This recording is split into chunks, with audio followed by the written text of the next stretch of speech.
was the synchronicity of a lot of positive elements, all of them coming together over the last 4 years. At the end of 2002, I was asked to put a band together for a tour to celebrate the 25th anniversary of Whitesnake in 2003. And to be honest, I had no plans at that time to take it any further than a few months. So for the tour, I put a great, exciting band together of players who'd impressed me as musicians and as people. I was upfront with them from the beginning that it was only going to be for a couple of months, and they were all cool with that. But really, I think they knew something that I didn't. Anyway, as we worked, this incredible band lit a fuse under me and fired me up to sing and perform with a freshness and a vitality that I'd forgotten. And of course, I delighted in performing all over again. Another element was our success in concerts wherever we played, and I just continue to be astonished at how well our songs have stayed in people's hearts all these years. The other element was an excellent record company called SPV, who consistently pursued me with an enthusiasm I thought no longer existed in the music business, with the idea of me recording again when I seriously thought the party was over. They're good, genuine people who love music, and I thought this is just too good to be true.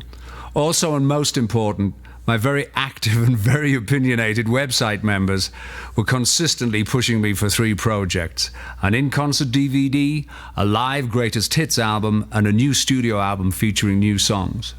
And now, in 2008, celebrating the 30th anniversary of Whitesnake with the Good to Be Bad album, I'm very happy to say that I've actually fulfilled all their requests, well, more likely demands. And of course, the other motivating factor is that in the old days, I would tour once every 3 years, so my older songs maintained a freshness in concert.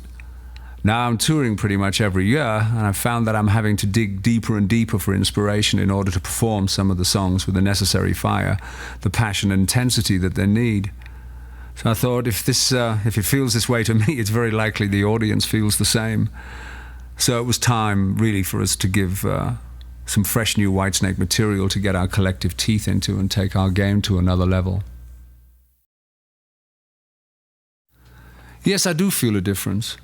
I felt the last official Whitesnake album, Restless Heart, was more of a David Coverdale solo record, because that's how I started it. After working with Jimmy Page as Coverdale Page, my manager at the time, and I thought we should try and work under my own name. Also, the powers that be at EMI at that time felt the same. And then, of course, they were let go, and the new executives at EMI insisted I change it to a Whitesnake album against my wishes. But contractually, they had the power to do that. You know, with EMI, I was constantly having to reintroduce myself to new bosses who didn't have a clue who I was or what I did. Anyway, I Feel Good to Be Bad is a Whitesnake album from start to finish. It's a much more ballsy and electrifying, in-your-face piece of work. Yep, I'd say it's a Whitesnake album, all right. I Feel the Good to Be Bad album has all the necessary elements that a good Whitesnake album should have. Solid melodic songs, a good balance of rock and ballads, great exciting electric guitar solos, and whisper-to-a-scream vocals. The band individually and collectively play their asses off, and all the songs are arranged and ready to be played live in concert if we want. You know, part of me feels that if this was a debut album, I'd be thrilled to be preparing to perform all the songs from this record in concert. By waving lots of cash under their noses. No. We have a great time together, on stage and off. It's a good, loose, but solid relationship. I'm cool with them working in other situations as long as it doesn't conflict with what Whitesnake's doing. And if any problems surface, we resolve them collectively and move on. But what happens in Whitesnake stays in Whitesnake, baby. Even when I was kind of semi-retired, I would still receive audition tapes and resumes from musicians who wanted to work with me. And Doug I'd been aware of and knew instinctively he was the one. Reb was consistent at reminding me that it was his destiny to be in Whitesnake, and apparently it was. It all came together easily, to be honest, and a couple of changes down the line, but what's new? This is Whitesnake, for God's sake. Change seems to be part of the picture. Doug and I found it very natural to write together from the beginning. It was relatively effortless and a lot of fun. It's a true 50-50 collaboration, very balanced. He's a very gifted individual and a very, very enthusiastic player. He also helped engineer and mix the record, so he was involved from the very beginning of the project through to the end. And that's something that's definitely never happened before. For me, Doug's a welcome breath of fresh air. He doesn't bring any excess baggage, no questionable agenda, and no unnecessary ego that I have to stroke. He just gets on with the job. And then, of course, we'd finish recording for the day and watch cowboy movies. Very funny. He's very caring, very passionate about what he does, and thank goodness his passion includes Whitesnake. He was exposed to Whitesnake before we met or worked together, so he was familiar with the approach and the creative identities I'd established. But he brings such an incredible energy and urgency to Whitesnake that it helps stretch the boundaries much further without compromising the original attitude. As anybody who's seen him can testify, he's an electrifying guitarist, and that's very inspiring to me. The other bonus, of course, is that we've developed a very strong, supportive personal friendship. And of course, we've written 15 great Whitesnake songs together, so even if we do nothing else, it's been worthwhile us coming together. That's a difficult one for me to answer, to be honest. For me, a lot of my ideas come from meditations. And in the depths of my meditation, I'll start hearing melodies or chord sequences or a guitar riff.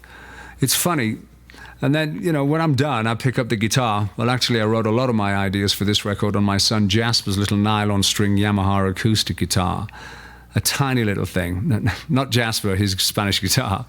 But still, it was great for getting the ideas on tape so I don't forget them. The lyrics mostly come from episodes in my life, experiences, observations, usually documenting something that's happened or is happening. It's pretty well documented that I write love songs mostly. I gave up trying to change to keep other people happy. I believe this is what I'm supposed to be writing about. After all, it's the most inspirational influence in my life. And it's like a kind of musical diary with a bloody loud band playing behind me.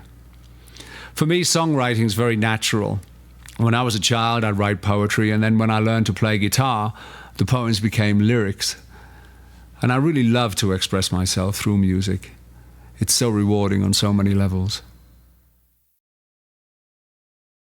I'm very excited about the new tour, and I'm always excited to tour, particularly after being away from the road for almost 2 years.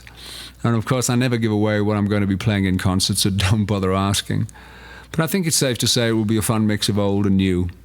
My idea of production stage is great sound and a great light show. The band and I give really very physical presentation, and which usually serves the purpose of a rock band. I find it a bit more exciting than watching lizards and dwarves drizzle and dance across the stage. I'd like to feature screens, though, so the crowd at the back can see how tortured Reb Beach's face is when he's playing. Yes, I miss being involved more than I was aware. My wife knew much more than I did how much I miss performing. I was busy distracting myself being a dad, a husband, and dealing with Whitesnake's catalogue, which takes a hell of a lot of attention, to be honest, whether I'm working on new stuff or not. So I'm kept pretty busy all the time. Right now, of course, it's a very busy time preparing for so many things. I have to be careful to try to balance work, home, family, and get some playtime, and of course stay in shape. All work and no play makes Davy Boy a dull chap.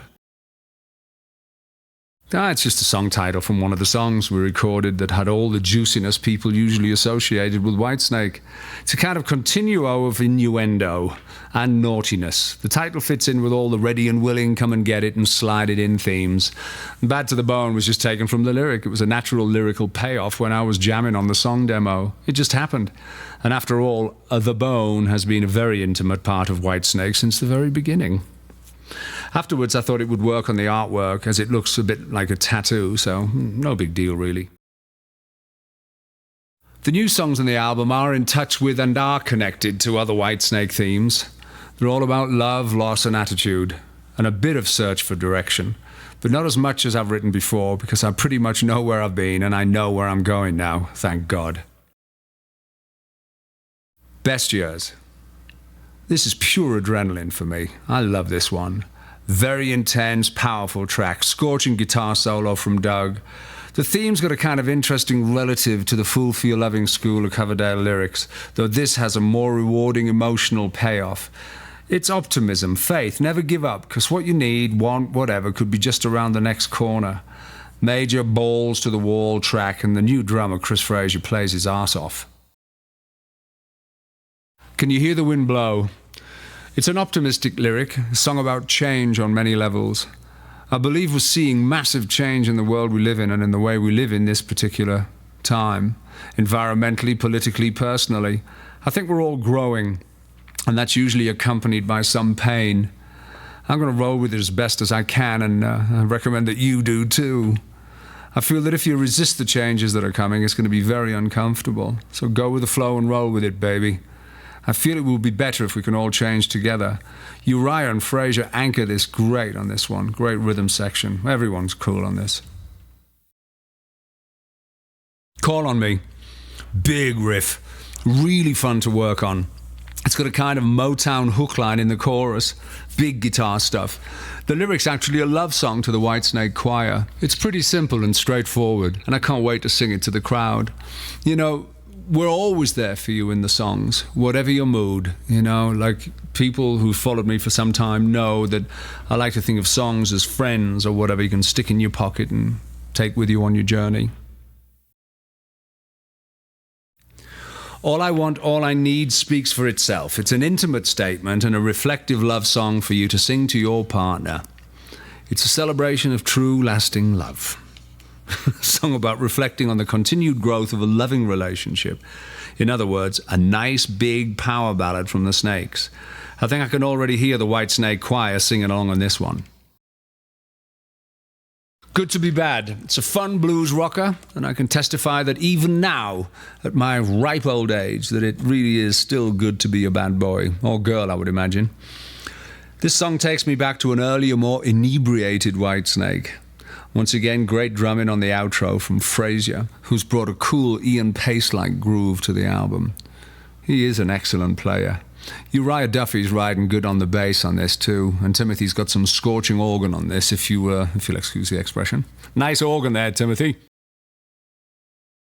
All for Love. A song I think that lyrically and musically connects the earlier Whitesnake to the now Whitesnake of 2008. It's about being unable to resist the sweet temptation of lust, and I think I've been there before, haven't I? Yes, no doubt I'll be there again. Oh, great melodic solo from Reb Beach on this too. Really cool. Summer Rain. I like this one a lot. The current Whitesnake is so musically muscular and electrifying that when we strip it down to acoustic, it's a welcome diversion. Breath of fresh air stuff. This song reminds me of a warm, sunny day, an intimate, reflective lyric, sweet melody, sensitive playing once again from the collective. Timothy's terrific on this track, actually. Very sensitive performance. He's consistent throughout the album, old Timothy, with his singing and playing, a major asset to Whitesnake. Great solo from Doug, very different from him, beautifully structured, symphonic melody. You know, when I do stuff like this, because it took me so long, a lot of arm twisting to get me to do these unplugged things, now I'm really determined to do more. You know, I really enjoyed doing the Starkers thing with Adrian Vandenberg some years ago, much more than I imagined I would. And the promo trip Doug and I did at the end of '06 for Live in the Shadow of the Blues. You know, maybe I'll do some up close and personal stuff, you know, and meet and greets that so many people ask for. The style of show isn't that physically depleting as our big rock shows. But anyway, I digress. When I listen to this song, I see the band and the girls sitting around a campfire, acoustic guitars, wine flowing, and lots of smiles, and the vibe not dampened at all by a light rainfall. I think we should make a video right now. Lay Down Your Love. I like this one a lot. It starts with something I've never done before, which is a big a cappella harmony, multi-tracked vocal intro. I've never ever done anything like this. Timothy joins me further on in the song, but that's pretty much all Mrs. Coverdale's Little Boy on the intro. Big anthem song, big chorus, big riff, big drums.